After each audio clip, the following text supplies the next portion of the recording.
बिस्मिल्लाहिर्रहमानिर्रहीम। अस्सलाम वालेकुम नाज़रीन। ये बुदला जानिया का इलाका है। आज मैं इधर आया था विज़िट पे। इधर ये आपको दिखाता हूँ कि आमों के बाग हैं इधर।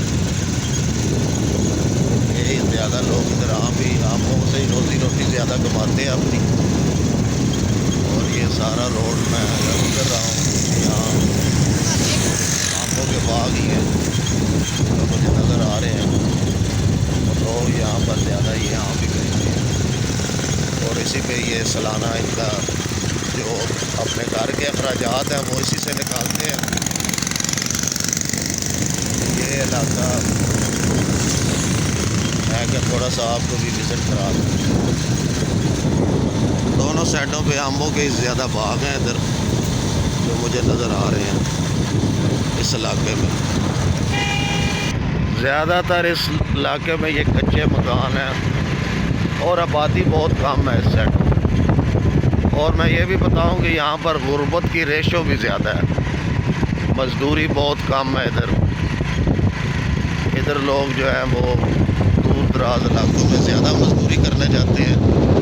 मसलन इस साइड के लोग सरगोदा साइड, मंडी बहाउद्दीन साइड, झेलम साइड, ज़्यादा इन इलाकों में लाहौर वाली साइड पे जाते हैं। ये गाँव हैं इधर, छोटे छोटी बस्तियाँ हैं, छोटे छोटे इलाके हैं, वो पुरानी कच्ची दीवारें हैं।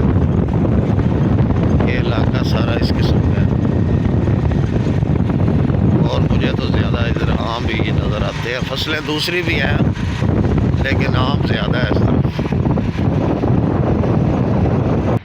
अच्छा जी, ये जो बाग में ना इतना कोई भाईजान मिले, भाईजान है जड़ा बूटे बाग दा कितने साल बाद तैयार हो के फल देंदे? तकरीबन आम 5 साल बाद फल चाल है। 5 साल बाद। तो ये जड़े तुसा बाग शाग इंदे ते तुहाडा गुजारे जी बस इंदे ते रोज बसर ये जेड़ी रोजी रोटी इंदे ते दी है। जी बाकी आजकल हालात कैसे जा रहे हैं? हालात बड़े टाइट रहंदे हैं, खराब हालात हैं। किसान जेड़ा ज़्यादा बहुत परेशान है। बहुत परेशान महंगाई दी वजह तो या खाद स्प्रे महंगे? खाद नहीं मिलदी नहीं पई। मिलदी नहीं पई। जी अच्छा बे तो स्प्रे सुप्रू भी पैंदे? जी 3 स्प्रे थे ने। अच्छा जी साल दे विच जी स्प्रे दा खर्चा भी काफ़ी होना? स्प्रे दा बड़ा खर्चा होंदा, मजदूरियां दा खर्चा, बड़े हालात खराब हैं। अल्लाह ताला सिस्टम चलाए या बस।